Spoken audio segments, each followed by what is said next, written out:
Muy buenos días. Voy a hacer la presentación de la actividad que se realizó para la identificación del talento excepcional y o capacidades excepcionales. Por lo cual vamos a tener una tabla de contenidos en donde principalmente vamos a hablar de la introducción, de qué se busca con esta actividad y desde qué visión se ejecuta. Lo segundo, vamos a hablar desde las actividades realizadas, qué actividad se realizó, cuál era el objetivo de la actividad, cuál era la actividad que debían realizar los niños y hablar todo sobre el proceso que se vivió. Y por último, vamos a hablar de los resultados que se obtuvieron en medio de la actividad y el cuarto, que sería el marco conceptual, que me engloba toda esta actividad desde el concepto de talento excepcional. Entonces, en primera parte, se va a tener en cuenta que para determinar estas actividades en los niños con altas capacidades y o talentos excepcionales, lo vamos a manejar desde dos etapas, el screening y la detección, que nos lo plantea María Teresa Gómez Manceral y Victoria Mir en el libro Altas Capacidades, Niños y Niñas. En primera instancia, ustedes se preguntarán qué es el screening. Entonces, el screening es realizar una detección en medio de un grupo de personas que tengan altas capacidades. Esta es la primera fase que se encarga el grupo docente. Comprender en medio de la actividad dónde se presenta y por qué se presenta. Claramente esto se hace entre pares y en un grupo heterogéneo con el fin de determinar características que sobresalen por encima de la media entre su grupo heterogéneo. La segunda parte, que es la detección, no corresponde a nuestro labor y nuestro rol docente. Normalmente está acompañada de otros profesionales en el área, como los psicólogos. Entonces, esta actividad está buscada a la observación, está planeada referente a la observación y se encuentra marcada desde las inteligencias múltiples de GAN. Desde ese modelo estamos planteando la actividad, en especial para ver algunas inteligencias. ¿Cuáles son? Queremos ver la inteligencia interpersonal, que es para la sensibilidad de entender otros y comprender conceptos, entonces establecer relaciones, interactuar, liderar. La intrapersonal, que es como la capacidad de reconocer lo propio, lo de uno, los pensamientos, los objetivos, y normalmente en esta etapa, en esta inteligencia se reflexiona y se genera un actuar según la reflexión que se genera, una consecuencia según la reflexión. Eh, por último, también queremos ver la inteligencia lógico-matemática, que es la capacidad de deducir, de razonar pensamientos abstractos. Entonces, esas son las inteligencias que buscamos ver, aunque también se pueden y pueden desarrollarse más en medio del ejercicio. Bueno, hablaremos ahora de la actividad. Voy a hablar de la actividad en general y después hablamos de las etapas de la actividad. Esta actividad se llama la guitarra de Picasso. Entonces, es una actividad que se ha planteado desde muchos sectores artísticos y de pedagógicos, en donde se genera Picasso, y eso es lo que se les va a decirle a los niños en la primera etapa, es hacer la explicación de lo que significaba la guitarra para Picasso. Entonces, para Picasso, una obsesión y una fijación en medio de sus pinturas eran las guitarras y la forma de las guitarras. Entonces algunas eran de forma redonda, otras cuadradas, otras triangulares, normalmente manejaban colores azules, amarillos. Entonces es explicarle y mostrarle una gamificación de todo lo que representaba la guitarra para Picasso.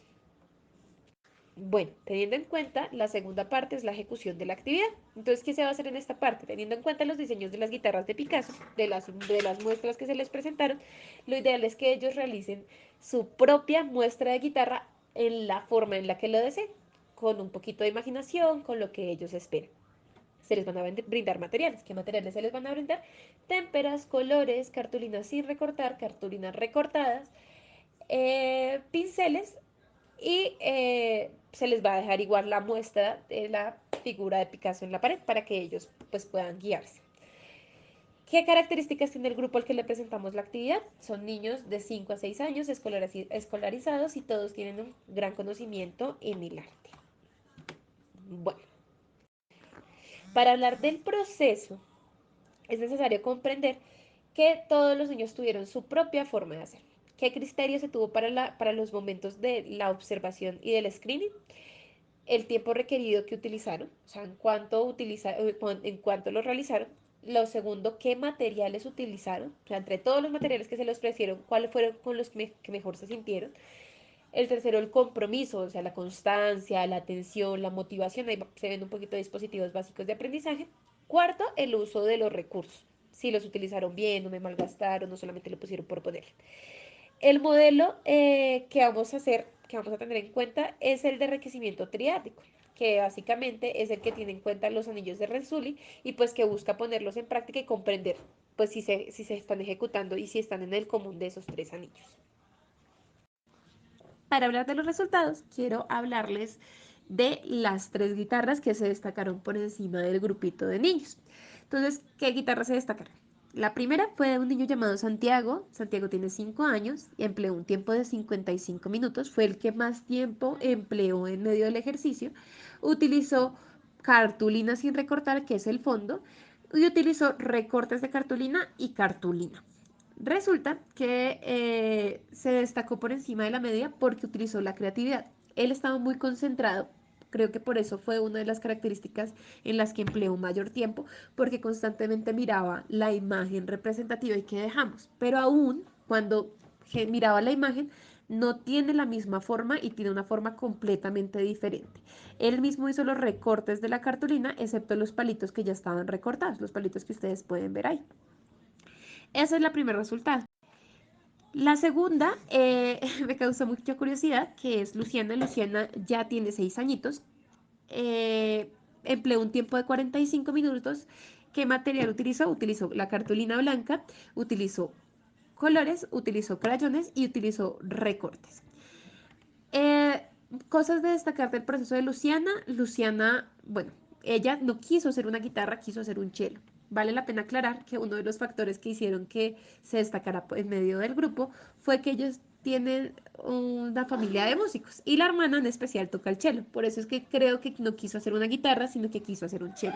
Su imagen es completamente autónoma y la realizó bajo sus propios criterios porque en ningún momento tuvo, o sea, no se guió realmente de la figura representativa, sino que ella creó sus imaginarios a partir de sus propias ideas. La última guitarra es de Dylan. Dylan es el más chiquitico del grupo, tiene 5 años, él no quiso utilizar otros materiales, sino solo utilizó cartulina, colores y crayones. Entonces vale la pena destacar que empleó solamente 30 minutos. Y pues uno diría, ¿por qué se empleó tan poquito tiempo? Realmente él estaba muy concentrado en toda la actividad. Creo que fue uno de los que mayor concentración casi ni se levantó. Algunos sí se levantaban, se movían, pero él estuvo todo el tiempo, pues como solamente utilizó colores y crayones, pues él estuvo todo el tiempo sentadito realizando sus guitarras. Para su edad, la representación de la guitarra fue muy, muy, muy similar a las de algunas de Picasso, por lo cual se destacó por encima de la media. Entonces, ¿por qué podríamos hablar en estos casos de un talento o de una capacidad eh, excepcional? Lo estamos hablando desde tres conceptos. Entonces, primero de Renzulli, que me habla de las altas habilidades, la creatividad y el compromiso con la tarea. Entonces, estos tres anillos los vimos acá de una manera increíble, porque todos se destacaron con sus propios materiales y a su propia forma desde la visión en que lo presentaron, ¿no? Desde el contexto de ellos y todos estuvieron comprometidos con la tarea. En algunos momentos Luciana y Santiago se me pararon de la mesa, pero como para tener materiales y hablaban entre ellos y demás, pero Dylan estuvo súper, súper atento. Entonces eso me muestra igual un compromiso, porque compromiso no solamente es hacer la actividad, sino ir por material y recordar en lo que estoy y seguir trabajando con mis elementos. Y también vamos a hablar de Pirto porque me brinda las tres posibilidades de comprender cómo se puede evidenciar. Entonces, la capacidad de gestionar gran cantidad de información, porque en lo personal, aun cuando se le habló con un lenguaje muy, muy del momento y muy, muy asequible a ellos, igual siento que pues las imágenes tal vez era una descarga visual grande y pues que ellos crearan su propia guitarra sin necesidad de copiarla directamente o que fuera exactamente la misma, pues me habla de una capacidad. La segunda es la capacidad de asociar una idea con otra, de comprender un concepto abstracto, por eso también hablábamos de las inteligencias de Garner, de conocer un concepto abstracto, perdón, y transformarlo al propio. Entonces ahí hablamos de la inteligencia intrapersonal. Y la capacidad de juicio crítico, desde donde yo me paro para realizar mi propia guitarra. Entonces, esas son las tres, pues la teoría de Garner, la teoría de Renzulli, de los anillos de Renzulli, y la de Pirto, en la que basábamos estas actividades. Muchísimas gracias.